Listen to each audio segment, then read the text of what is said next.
Now, if you're going to go vehicle-based camping, you're going to need somewhere to sleep. There's a lot of different options. You can pull a large 3-ton caravan, or you can pull a small camper trailer, or you could just roll out a swag, or you could just use a tent. Now, there's another option here, which is to use a system integrated into the vehicle. This is a Toyota Troopy, and the roof has been removed and replaced with the Alu-Cab Hercules roof conversion. Now, what that means is that the roof has basically been replaced with this camper unit, and it's fairly easy to set up. Go around to the back, unlatch that,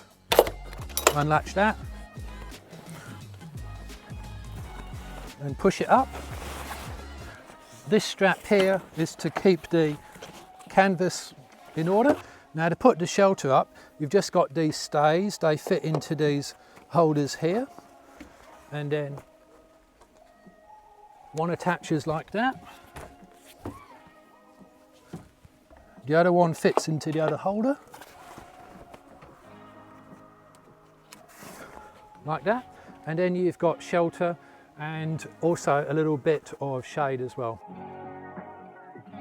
There's a lot to this product, so we're now going to take a walk around and go through each and every feature in detail so you can see exactly what you're buying. So the back of the Troopy is pretty spacious and you can do whatever you want with it. Ironman have decked it out with this concept. We've got the top of the camper erected, and now we're going to push the bed out of the way so that we've got some working space, and that's really easy. You just push up like that on gas struts, and that gives you an amount of working space, but you can also just put the bed extension up like that, and then there's plenty of space to walk around, work, do whatever you want.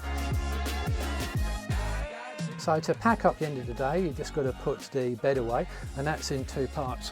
You can bring down the main bed again on gas struts like that, and that's done, and grab up, pull this handle. Now, the advantage of this setup is that it's, well, very quick to set up. You basically come to your campsite, stop, open up the tent, climb into it, and then you're done. The disadvantage is that your tent is now fixed to the vehicle. To get up into the bed, fairly straightforward. We just push this access hatch up like that. This is the bed that I'm sitting on here, and that's going to be long enough for most people, but you can also pull down this bed extension here, and then you've got way more than enough room for even the tallest people. You can see we've got a doona here, pillows, etc. You don't need to remove that when you pack the system up. You can simply just close it down and everything compresses. That obviously saves you a bit of setup time.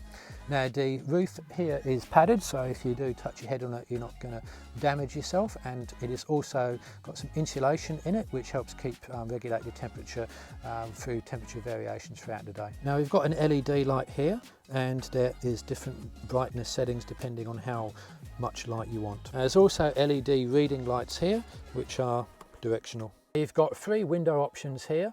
One is you've got no window at all, so maximum fresh air.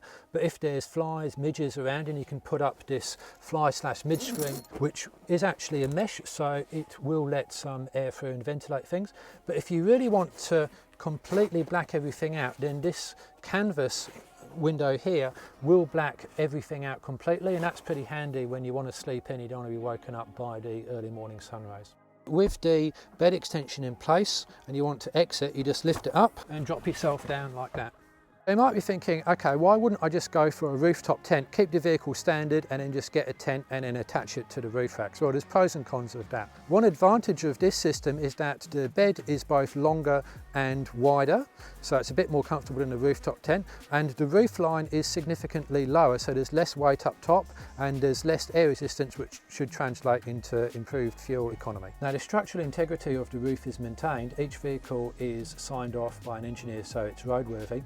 The actual conversion points are attached here with the existing holes, so there's no extra drilling or cutting. There's one here and there's one here, and that's how the strength of the roof is maintained. The conversion is also one way, so once it's been done, there's no going back. That said, it's not exactly a major hardship to pack the system away, because you can leave all your bedding in place. You just pull it down, put the latches on, and then you're away. Now, the conversion also includes this overhead storage system here. You can put maps or just radios, whatever else you want up there, and the interior lights are replaced with LED versions here, which give you a fair bit more light than the standard versions. Now, another advantage of this setup is that because your bedding is integrated with the vehicle, you're still able to tow something if you want to. As obviously if you're towing a camper trailer or a caravan, then you can't tow anything extra on top of that. Now with this design, you can still carry items on the roof. The roof load limit is 50 kilograms, and that's on the cross struts. So that's plenty of weight and bulk capacity for something like recovery ramps such as these treads, or you could add a solar panel if you wanted to.